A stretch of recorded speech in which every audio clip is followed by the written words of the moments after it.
কারণ আল্লাহর কাছে কিছু চাইলে আল্লাহ ফিরায় দিতে জানে না, আল্লাহ জানেই না কেমনে ফিরায় দিতে হয়। চাওয়া মাত্রই আল্লাহ বলে অ্যাকসেপ্টেড, যা কবুল, দিব। অনেকে অনেক পেরেশান, আফসোস করে, হুজুর চাইলাম আল্লাহ দিল না, কত কিছু চাইলাম পাইলাম না, দিল না আল্লাহ। যত দোয়া আপনি করেছেন সব কবুল, সব কবুল হয়েছে আল্লাহর কসম। তবে কবুল হওয়ার তিনটা সিস্টেম আছে।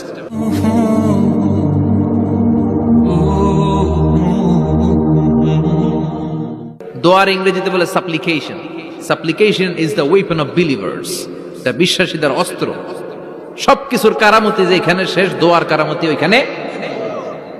এরকম অনেক শুনবেন, ক্যান্সারে আক্রান্ত, দুরারোগ্য ব্যাধি, বাংলাদেশের চিকিৎসা শেষ, ইন্ডিয়া গেছে, কয় বাঁচবো 3 মাস, কয় মাস, এরপরে 7 বছর বাইসা ছিল। কেমনে বাঁচল? কেমনে? দোয়া। দোয়ার পাওয়ার আছে না নাই? তবে দোয়াটা দোয়ার মতো হতে হবে। সিনসিয়ার দোয়া ইজ লাইক এ মিসাইল। একনিষ্ঠ দোয়া এটা মিসাইলের মতো। মিসাইল হামলা করলে ইঞ্চি ইঞ্চি যেখানে মিসাইল বোমাটা পড়ার কথা ঠিক ওখানে পড়বে। ড্রোন হামলা করলে ঠিক ওখানে, ব্যালিস্টিক ক্ষেপণাস্ত্র নিক্ষেপ করলে লক্ষ্য বস্তু যেমনি ভিত করে, তেমনি দোয়ার মতো দোয়া করলে মুহূর্তেই দোয়া কবুল হয়ে যায়। আমরা দোয়ার মতো দোয়া করতে জানি না, কেমন করে দোয়া করতে হয় আমাদের জানা নাই, এজন্য দোয়াও কবুল হয় না। চিল্লায় এখন ঠিক কিনা?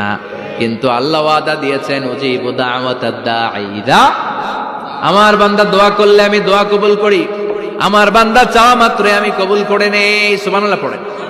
যত দোয়া আপনি করেছেন সব কবুল, সব। All of your duas are accepted, সব কবুল হয়েছে আল্লাহর কসম। অনেকে বলবে, হুজুর এটা আবার কি কইলেন, এতক্ষণ তো ভালোই কইতেছিলেন, সব দোয়া আবার কবুল হয় কেমনে? আমি তো জীবনে কত কিছু চাইলাম, কত কিছুই তো পাই নাই। আছে না এরকম? অনেকে অনেক পেরেশান, আফসোস করে, হুজুর চাইলাম আল্লাহ দিল না। 4টা মাইয়া, এবার কাবা ধইরা চাই আইছি পোলার কথা, এটাও হইছে মাইয়া। আছে না নাই? 5টা ছেলে হইছে, মেয়ের জন্য বুকটা হাহাকার। হজে যে আরাফাতের ময়দানে চেয়ে আসলাম, এইবারও হইছে আর একটা পোলা। আছে না নাই? কত কিছু চাইলাম পাইলাম না, দিল না আল্লাহ। বলে না আপনার সব দোয়া কবুল। তবে কবুল হওয়ার 3টা সিস্টেম আছে। কয়টা? চান্দুল্লাহর ভাইয়েরা মনে থাকবে? কয়টা?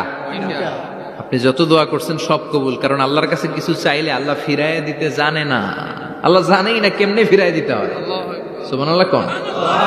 চাওয়া মাত্রই আল্লাহ বলে অ্যাকসেপ্টেড, যা কবুল, দিব। দিব না এটা বলতে জানে না, চাওয়া মাত্রই বলে দিব। 3 সিস্টেম। নাম্বার 1, আপনি আল্লাহর কাছে দোয়া করলেন, চাইলেন, আল্লাহ বলে দিব, বলেই তিনি দিয়ে দেন আর আপনি খুশি হয়ে যান, পেয়ে গেলেন। নাম্বার 2, আপনি আল্লাহর কাছে দোয়া করলেন, চাইলেন, তখনও আল্লাহ বলে দিব, তবে এখন না, সবুর, একটু পরে দিব। কখন দিলে আমার জন্য ভালো, আমার চেয়েও ভালো জানে কে? আল্লাহ, পরে দিবে। নাম্বার 3, চাইলেন, দোয়া করলেন, আল্লাহ তখনও বলে দেব, তবে এখনো না, পরেও না, কিয়ামতের দিন যেদিন বিপদে পড়বে ওই দিন দেব। যেদিন তোর বাবা তোরে চিনবে না, তোর মা তোরে চিনবে না, বন্ধু বন্ধুরে চিনবে না, পীর সাহেব মুরিদরে চিনবে না, মুরিদ পীর সাহেবরে চিনবে না, ইমাম সাহেব মুসল্লিরে চিনবে না, মুসল্লি ইমাম সাহেবরে চিনবে না, কেউ কাউরে চিনবে না। ওই কঠিন দিনে তোরে আমি বাঁচাইয়া দেব। তাইলে দোয়া যা করছেন ছোটবেলা থেকে আজকে পর্যন্ত, লস হয়েছে না লাভ? লস না লাভ? এজন্য বেশি বেশি দোয়া করার দরকার আছে না নাই?